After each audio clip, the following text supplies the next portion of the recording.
Hi, how are you? Hi. Thanks for coming on. Yeah, thank you so much for having me. Of course. I loved your book, how you included sort of the history of women athletes and then profiled all these current athletes with beautiful photography at the end as well. Like that was a really cool idea. How did you come up with this format? It was really a collaboration between me and my editor at Gallery Books, Karen Marcus. When I first went to her, or when my agent went to her with the proposal, she asked how I would feel about having photos in the book. And I said I would feel amazing about that because it's such a wonderful way to complement the stories that I tell in the book, to have this opportunity to see women from all different sports and backgrounds and body types showing their different ways of being strong. So we weren't sure exactly how that was going to look in the book, even after we were doing the photo shoots. That was kind of still a TBD. But I wanted to have the photos go throughout the book. So you'll see they kind of start each chapter, and they're thematically relevant in most cases to what kind of what's going on in the chapter. And then at the end, each athlete has a bio that explains more about their story. And I just didn't want to interrupt the narrative too much in the book. So that's how the bios kind of ended up at the end. But I think it's a nice way to end the book, just getting this dose of stories that are all very diverse from these women. Amazing. So how did you come up with the idea to sort of do a deep dive into women's sports history to begin with? Where did that come from? I have played sports my entire life and was always pretty active growing up, but it wasn't until a few years ago that I started to strength train. And I really, when I was younger, didn't ever think about being stronger. I thought about being faster, more agile, or all of these other skills, but I really didn't want to get bigger. That wasn't something that a lot of girls wanted to do when I was growing up. But when I started to strength train, I realized how empowering it was and how many women I was seeing around me and on social media who had really discovered that as well. So a few years ago, I went and I signed up for a bodybuilding show as just a kind of a challenge to myself. And the reaction was really interesting because there was a subset of people who thought that was a really cool thing to do, and they wanted to know what my training plan looked like and what my sparkly bikini on stage would look like, which was why I chose bodybuilding, was because I had done some other things beforehand, like run a marathon and climbed Mount Rainier, and I did a double century bike ride.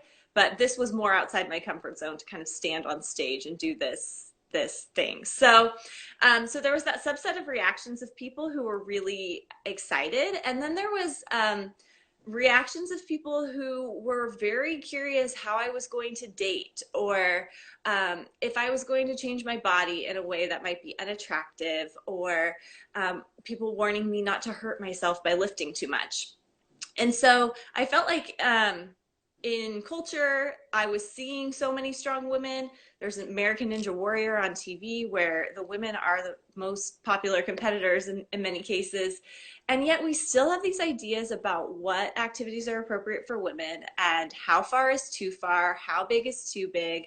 And I was really curious about how strength training had evolved for women. So I went to the library, I checked out a lot of books, and I found that the books on the history of fitness just didn't cover women very much. The pages were mostly devoted to men.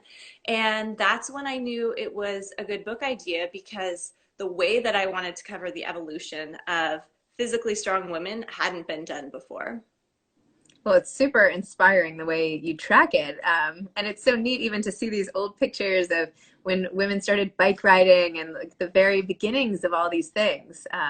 We take it for granted, or I take it for granted, that we can all be athletes as well as everything else we're doing, right? We can run, we can play tennis, we can do whatever it is that we love to do without a second thought. And yet, not so long ago, that was totally not the case. Yeah, that's absolutely one of the messages that I want to get across in the book. Is it's been a shockingly short amount of time that women have been allowed to do many of these activities. I think so many girls playing sports today probably aren't familiar with Title IX and how before the 1970s, there were precious few collegiate programs for women, high school programs for women, junior high programs. So there has been a lot of work done. And one of the women I interview in the book, Catherine Switzer, ran the first Boston Marathon with numbers on as an official participant. That was in 1967, and a race director tried to pull her off the course. And there's an iconic series of photos, which I do reprint in the book. But at the time, the Amateur Athletic Union only allowed girls or women to run a maximum distance of 1.5 miles in a race setting. So that was into the 60s and 70s. That really wasn't that long ago. There are plenty of people still around who remember those days. So yeah, I think that we do sometimes take for granted what we're able to do today. And by highlighting these women who have paved the way, it's not only educational, but it's inspirational as well. Totally. I also found it really interesting how you talked about women's perceptions of their own bodies and how that has changed. Even now, there was one quote and I was like, I'm going to dog ear this page because I know I'll be able to find it right away. Now, of course, I can't. Well, even when you say like it wasn't until it wasn't until I realized how powerful I felt slinging around a barbell that I began to let go of my preconceived ideas about my body's appearance. And then you said how as the world has changed, you've changed too. My weight today would horrify my 18-year-old self, and my arms are no longer the toothpicks I once prized, and yet I've learned the numbers on the scale are just one aspect of my life. It turns out I'm more motivated by the number I can deadlift. I loved that line. That's so cool. It's like finally a way to reframe the numbers that women have to sort of, wear branded across us in some way, and that to get the number off the scale seems like such a relief. So yeah, focus on the number of miles you can run or what you can deadlift or all the rest, right? It's amazing. Yeah, absolutely. And I think that's something that so many women who strength train find. And I do want to say, like, even if you don't strength train, this is still an interesting cultural history, just if you're interested in women's history at all, or just how different cultural movements have actually been tied into strong women. But I do think that reframing what we think we're capable of makes a big difference. And I get into the book into a little bit of like psychology, studies that have been done that have shown when you tell a girl that she can't do a pull-up, she just thinks that she can't and never works on it, never tries it. And then that becomes kind of this self-fulfilling prophecy. But when people are given messages that they are capable of doing things, then they are easily able to do those. So I think a lot of us have been limited by these ideas that we've been given either overtly or subtly over time, and have decided that certain things aren't for us. And I've been hearing from readers that they're sort of re-examining those beliefs that they have about their bodies now after having read this. And so that's been a really cool, I guess, side effect of people reading, is just really thinking about these messages that they've been sent. It's like what we're supposed to tell our kids all the time is like when they say, I can't do that, you say, I can't do that yet, right? You're always supposed to add yet, right? Like I can't bench 100-pound whatever.